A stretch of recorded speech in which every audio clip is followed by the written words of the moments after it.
na bolingo na yo nde okomisi biso na kati na esika oyo nyonso osali na kati na biso topesi yo merci totiki moma nyonso tozolekisa na maboko na yo liloba na nzambe oyo ezoteyama totika na maboko na yo limbisa biso makila na oyo yesu ebomba biso saint esprit oza contrôle ya basentiment na biso baémotion na biso fungola biso matoi ya molimo miso ya molimo tocomprendre liloba na nzambe oyo totangaka na biblia tomoni yango na miso tika ete suka kaka na komona te tosalela yango na misala tokangi milimo nyonso ya bondoki eyibaka liloba na nzambe tobengana yango ekebisika kaka na nkombo na yesu kristo mowumbu na oyo aza koloba ye akita yo mata loba kati na ye na nkombo na yesu kristo amen. Amen. Amen. Nous allons directement dans Matthieu chapitre 5. Suivez la lecture que je vais faire. Matthieu chapitre 5 à partir de verset 1. Voyant la foule, Jésus monta sur la montagne. Et après qu'il fut assis, ses disciples s'approchèrent de lui. Puis ayant ouvert la bouche, et il les enseigna et dit, regardez-moi d'abord. Sœur Ruth, là-bas, regardez-moi. Je veux un peu que nous puissions, dans notre esprit, je vais vous ramener 2000 ans passés. 2000 ans passés, en ces lieux ici, il n'y avait pas ces maisons ici. 2000 ans passés, il n'y avait pas cette construction. 2000 ans passés, il y avait la montagne et ce lac. Ce lac a vu Jésus. Alors, il y avait la foule. Vous savez, le Seigneur Jésus-Christ, la Bible dit, venant, voyant la foule, Jésus a vu la foule. Vous savez, le miracle attire la foule. Si je vois au Kenya comment les musulmans viennent dans des conférences de puissants prophètes, ils viennent avec la tenue de musulmans parce qu'ils savent qu'ils seront guéris. Ça n'a pas commencé aujourd'hui. C'est depuis à l'époque de Jésus. Mais vous voyez que la même foule là, c'est la même foule qui a crié crucifiez-les. La foule n'est pas souvent très bien.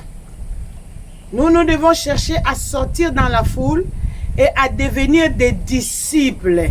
Amen. Parce que ici nous voyons, la Bible dit, il y avait la foule et il y avait aussi les disciples. Louange au Seigneur. La foule a dit crucifiez-les. Mais les disciples, les 120 disciples, nous avons trouvé la trace là-bas dans la chambre haute. Alléluia. Amen. Il y a des gens qui suivent la foule. Mais après, la foule va disparaître devant les épreuves. Mais un disciple reste attaché à son maître. Amen. Jésus voyant la foule, il était assis. Ici, il n'y avait pas les chaises là sur lesquelles vous êtes assis là, les bétons là. Non, ils étaient assis par terre. Et la foule aussi était assise par terre. Maintenant, toute la foule regardait le Seigneur Jésus-Christ ici, sur cette montagne ici. Je ne sais pas s'ils avaient donné d'eau au lac, ou bien c'est le Seigneur Jésus-Christ qui avait donné d'eau au lac. La Bible ne nous dit pas quelle position ils avaient, mais ils étaient ici sur cette montagne ici. Nous sommes dans un endroit où notre Seigneur Jésus-Christ, le Sauveur de l'humanité, a enseigné ici. Amen. J'aimerais que tu comprennes cela et que tu ramènes cette visitation avec toi. Amen. Il nous reste que 2 jours. Demain et samedi, nous partons. Le verset 3, les béatitudes commencent. Le Seigneur Jésus-Christ dit, heureux les pauvres en esprit, car le royaume des cieux est à eux. Heureux les pauvres en esprit. Qui sont les pauvres en esprit? Nous trouvons un pauvre en esprit dans la Bible, Lazare.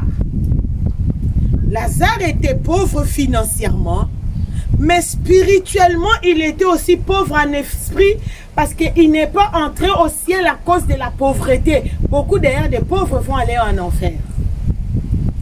Tu fais les dépenses pour eux, ils regardent, ils sortent l'argent, hein, et ils t'ensorcellent et ils te tuent, ils t'empoisonnent. Donc, Lazare n'est pas allé au ciel parce qu'il était pauvre. Alléluia. Amen. Lazare est allé au ciel parce qu'il était pauvre en esprit. C'est-à-dire quoi être pauvre en esprit? C'est recevoir le Seigneur Jésus-Christ, ce que ces gens sont en train de rejeter. Croire que le Seigneur Jésus-Christ de Nazareth, il est le Fils unique de Dieu vivant. Il est mort à Jérusalem, est ressuscité et monté au ciel. Amen.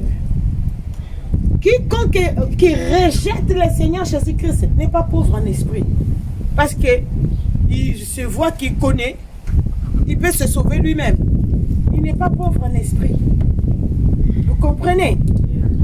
L'enseignement que le Seigneur Jésus-Christ a enseigné sur cette montagne, c'était focalisé sur l'enlèvement de l'Église. C'était focalisé vers le royaume des cieux.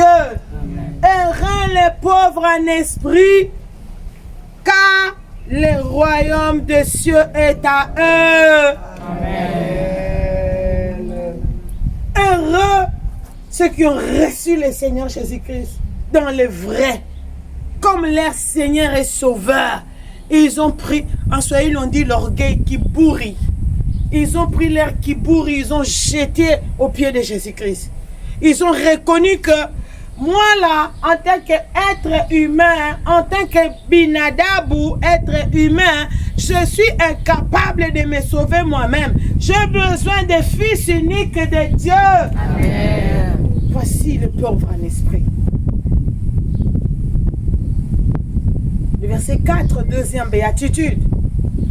Heureux les affligés, car ils seront consolés. Qui sont les affligés? Ce n'est pas celui qu'on a vu là-bas avec Mbassou terrible. Non, non, non, non, non, non, non. Ces gens rejettent le Messie. Voici les conséquences. Non, ce n'est pas... Non, non, ce n'est pas les affligés là. Les affligés, tu as reçu le Seigneur Jésus-Christ. Vous savez, dans l'église, à l'époque, si tu reçois le Seigneur Jésus, si tu commences à suivre le Seigneur Jésus, les souverains sacrificateurs vont t'exclure de la synagogue, du temple même. Ils vont t'exclure. Ce sont ces affligés-là. Tu es affligé, tu es persécuté parce que tu es devenu pauvre en esprit. Parce que tu commences à suivre le Seigneur Jésus-Christ dans le vrai. Le Seigneur Jésus-Christ dit, don't worry, le royaume des cieux est à vous. Louange au Seigneur. La victoire appartient à Jésus. Laisse-moi aller vite. Heureux ceux qui ont faim et soif de la justice, car ils seront rassasiés. Amen. Heureux ceux qui ont faim. Tu sais, si quelqu'un a faim, quelqu'un devient incontrôlable. Si il n'est pas dans les jeûnes et prières. Maintenant, Jésus-Christ a dit, heureux ceux qui ont faim. Parce que ces gens-là qui sont venus là, ils avaient faim, ils avaient soif de la justice de Dieu et non de la justice du monde. Amen, amen, amen. Vous avez quitté la France, vous avez quitté les États-Unis ici, la France, la Norvège, la Suède, la Hollande, la Belgique, parce que vous avez faim de Dieu. Amen. Tu veux encore être rassasié de la présence de Dieu. Amen. Tu as soif de Dieu. Amen. Tu as mis ton argent de ticket. Tu as payé ton hôtel parce que tu as faim. Tu as soif de Dieu. Amen. Tu n'es pas venu manger la nourriture d'ici parce que la nourriture d'ici, c'est ce que nous avons aussi là-bas. Le Seigneur Jésus-Christ a dit, heureux, vous êtes heureuse. Parce que vous avez fait un long voyage, ce n'est pas pour aller visiter la famille. Non, ce n'est pas pour aller visiter ta belle famille. Vous avez fait un long voyage parce que vous avez faim et vous avez soif de la justice de Dieu. Amen. Ici, le Seigneur Jésus-Christ a dit, le royaume des cieux est à vous. C'est vous là qui cherchez Dieu à ce niveau-là, vous allez entrer au ciel. Amen. Si ce qui est à l'extérieur de vous, c'est ce qui est à l'intérieur de vous. Le Seigneur Jésus-Christ a dit, vous êtes heureux. Quand il y a une béatitude, on a sauté lesquels? Heureux les débonnaires car ils hériteront la terre. Ça c'était le 3e. Hein? Maintenant verset 6. Hein? Je vais aller vite. Heureux ceux qui ont faim et soif de la justice car ils seront rassasiés. C'est ce que je viens d'expliquer. Maintenant, verset 7. Heureux le miséricordieux, car ils obtiendront miséricorde. Si tu reçois le Seigneur Jésus-Christ dans les vrais, donc tu dois devenir sensible. Ce ne sera plus œil pour œil, dent pour dent. Non. Heureux le miséricordieux. Tu as pitié aussi des autres. Tu es aussi sensible à la douleur des autres. Surtout dans la famille chrétienne. Le Seigneur Jésus-Christ, vous voyez, il nous donne la nouvelle naissance et comment vivre dans la nouvelle naissance et comment avoir faim et soif de Dieu. Et comment se pardonner les uns les autres. Heureux les miséricordieux, car le royaume des cieux est à eux. Laissez-moi lire et puis. Heureux ceux qui ont les cœurs purs, car ils verront Dieu. Heureux ceux qui ont les cœurs purs. Nous sommes venus ici pour laver nos cœurs. Maintenant, ces cœurs purs qu'on a reçus ici pendant cette semaine. Il y a beaucoup de choses à dire là-dessus, mais je saute. Heureux ceux qui procurent la paix, car ils seront appelés fils de Dieu. Bien-aimés, nous devons être des auteurs de procurer la paix et non les troubles. Alléluia. Amen. Il y a beaucoup de choses à dire, mais je saute. Heureux serez-vous lorsqu'on vous outragera, qu'on vous persécutera et qu'on dira faussement de vous toutes sortes de mal à cause de moi. Réjouissez-vous, soyez dans l'allégresse, parce que votre récompense sera grande dans les cieux, car c'est ainsi qu'on a persécuté les prophètes qui ont été avant vous. Alléluia. Amen. Voici l'enseignement que le Seigneur Jésus-Christ nous a laissé sur cette montagne de béatitude. Maintenant, tu comprends quand tu liras Matthieu chapitre 5, tu vas voir cet endroit. Tu comprends maintenant, c'est cet enseignement que le Seigneur Jésus-Christ a prêché ici. Et cet enseignement a été focalisé pour entrer au ciel. Toutes les prédications du Seigneur Jésus-Christ pointe notre entrée au ciel. Parce que nous sommes temporairement pour un temps sur cette terre. Vous voyez? Mettons-nous debout. Tu dis Seigneur Jésus-Christ, je te demande pardon de tout mon cœur. Là où je n'ai pas mis en pratique les béatitudes. Aujourd'hui, je renonce à la mauvaise attitude. Lave-moi Jésus par ton sang.